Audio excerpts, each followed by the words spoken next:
Daily विमान जाते ही हैं।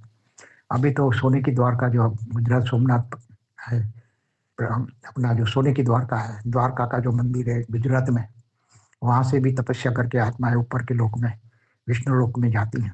सूक्ष्म जगत की आत्माएं माना 3 तत्वों वाली आत्मा है, जिनका शरीर सूक्ष्म शरीर आकाश वायु और अग्नि तत्व से बना होता है। मरने के बाद सूक्ष्म जगत में यहाँ धरती पर ही रहती है, धरती पर ही भटकती है, क्योंकि उसकी आत्मा में मोह होता है, विषय विकार वासना होती है।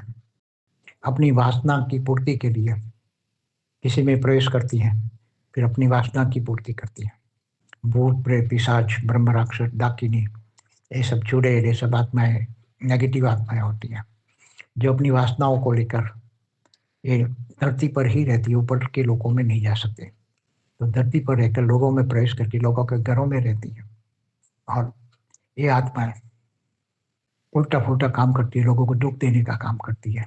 और जो अच्छी आत्माएं होती है, जो भक्तत्व आत्मा होती है, जो पूरी जिंदगी भक्ति करती है, तो यहाँ के जो मंदिर होते हैं, जो मंदिरों में जाकर वो भक्ति करती हैं, तो वो सूक्ष्म में वो भक्ति ज़्यादा तेज करती है। सूक्ष्म जगत में भी मंदिर होते हैं, वहाँ भी जाती है, सूक्ष्म जगत में थोड़ा ऊपर जाती है, अनुभव होता है। फिर धीरे धीरे हिमालय में अलग अलग जगह, अमरनाथ, यहाँ जहाँ भी कैलाश मानसरोवर, पूरे हिमालय में कई गोले हैं। ज्ञान हो और नष्टो मोह की स्टेज हो तो ऐसी ऊपर के लोक में आत्मा जा सकती है। बाकी यहाँ अंत मते सो गति, आत्मा मरते वक्त भक्ति मार्ग की आत्माओं की सदगति होना शुरू हो जाती है। वो भक्ति मार्ग वाली आत्माएं मंदिरों में रहती है, वहाँ भक्ति करती है, क्योंकि राम और कृष्ण को लोग जो पूछते हैं तो वो विष्णु का अवतार मानते हैं भक्ति मार्ग में।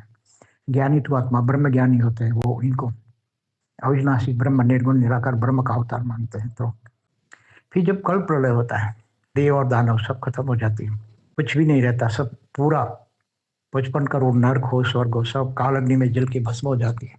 मगर आत्माएं जो परम तत्वों की होती है, आत्मा की परम तत्व होता है और परम लाइट की होती है, परम प्रकाश की होती है, वो आत्मा बचती है, इसलिए वो बचेगी। निराकारी स्टेज में वो आत्मा बचेगी, उसका सूक्ष्म शरीर नहीं होगा। परम शांति। आज हम बताएंगे कि सूक्ष्म अवतरण में कौन सी आत्माएं होती है, कहाँ होती है, कैसे होती है, क्या करती है, उनका जीवन क्या होता है, उसके बारे में बताएंगे।